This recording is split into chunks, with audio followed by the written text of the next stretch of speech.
दिल को छू जाने वाली कहानी।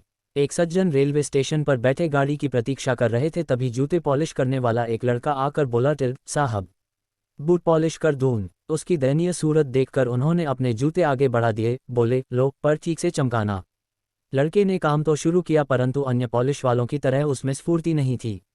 वे बोले, टिल, कैसे धीरे धीरे काम करते हो, जल्दी जल्दी हाथ चलाओ। वह लड़का मौन रहा। इतने में दूसरा लड़का आया।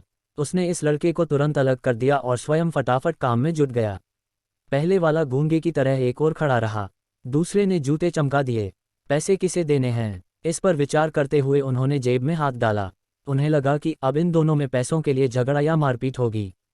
फिर उन्होंने सोचा, जिसने काम किया उसे ही दाम मिलना चाहिए। इसलिए उन्होंने बाद में आने वाले लड़के को पैसे दे दिए। उसने पैसे ले तो लिए, परंतु पहले वाले लड़के की हथेली पर रख दिए। प्रेम से उसकी पीठ थपथपाए और चल दिया। वह आदमी विस्मित नेत्रों से देखता रहा। उसने लड़के को तुरंत वापस बुलाया और पूछा, टिल, यह क्या चक्कर है? लड़का बोला, टिल साहब, ये 3 महीने पहले चलती ट्रेन से गिर गया था। हाथ पैर में बहुत चोटें आई थीं।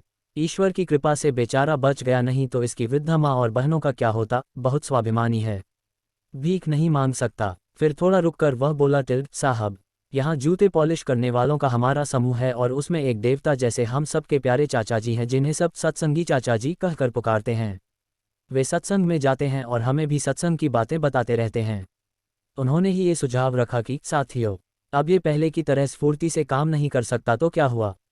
ईश्वर ने हम सबको अपने साथी के प्रति सक्रिय हित, त्याग भावना, स्नेह, सहानुभूति और एकत्व का भाव प्रकट करने का एक अवसर दिया है। जैसे पीठ, पेट, चेहरा, हाथ पैर भिन्न भिन्न दिखते हुए भी हैं एक ही शरीर के अंग, ऐसे ही हम सभी शरीर से भिन्न भिन्न दिखाई देते हुए भी हैं एक ही आत्मा। हम सब एक हैं। स्टेशन पर रहने वाले हम सब साथियों ने मिलकर तय किया कि हम अपनी एक जोड़ी जूते पॉलिश करने की आय प्रतिदिन इसे दिया करेंगे और ज़रूरत पड़ने पर इसके काम में सहायता भी करेंगे। जूते पॉलिश करने वालों के दल में आपसी प्रेम, सहयोग, एकता तथा मानवता की ऐसी ऊंचाई देखकर वे सज्जन चकित रह गए और खुशी से उसकी पीठ थपथपाए और सोचने लगे, शायद इंसानियत अभी तक जिंदा है।